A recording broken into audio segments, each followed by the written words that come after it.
Takto vyzerá MacBook, keď na ňom beží Ubuntu. Fičí na ňom vlastne celý hardware, okrem kamery, čo si myslím, že tiež asi nebude problém rozbehať. Bez problémov mi tu išlo telefonovanie cez Skype, sieť sa rozbehla sama, ide cez Wi-Fi. Ja som len prehodil disk z inej stanice, na ktorej bežal Ubuntu desktop. A tento desktop vlastne mal nastavené, myslím, že úplne iné rozlišenie na obraz, aj úplne iný hardware. Ako náhle som to dal do Macu, nebola žiadna konfigurácia, nič sa nedialo, jedine som, čo som urobil, iba som prepol výstup, kam aj zvuk, ale to je všetko, všetky ovládače, drivery, všetko sa zainštalovalo samo. A s tým, že som vyskúšal volať cez Skype, išlo to bez problémov. A druhá vec, YouTube video, vzhľadom na to, že tento Mac nemá podporu pre HD, ale napriek tomu to YouTube video išlo úplne perfektne. Aj na full screen, dokonca v HD. Tu máme napríklad Katie Melua The Flood.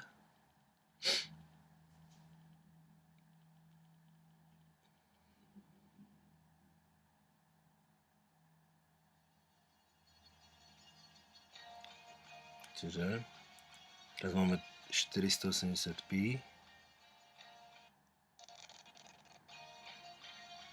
Trošku trvalo, kým sa to prepne.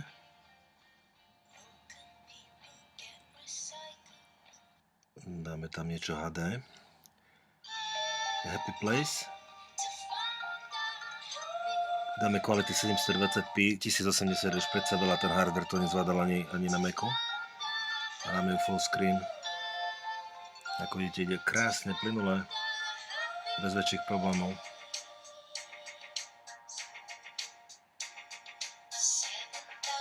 Neseká to, vôbec netrhá, nádhera. Takže teraz mám dokonca pocit, že to ide lepšie ako na originálnom Macu.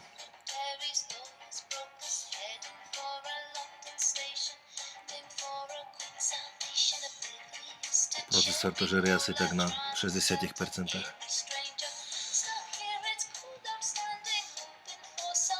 Takže je to možné, je možné používať Ubuntu v Macu. Výhody, prečo by som to robil?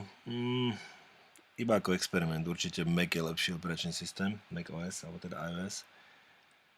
A je to skôr ako dôkaz, že Ubuntu je ozaj životaschopný, že presúvať ho z hardwareu na hardware nie je žiadny problém. A že je to dobrá alternatíva k Windowsu už v dnešnej dobe.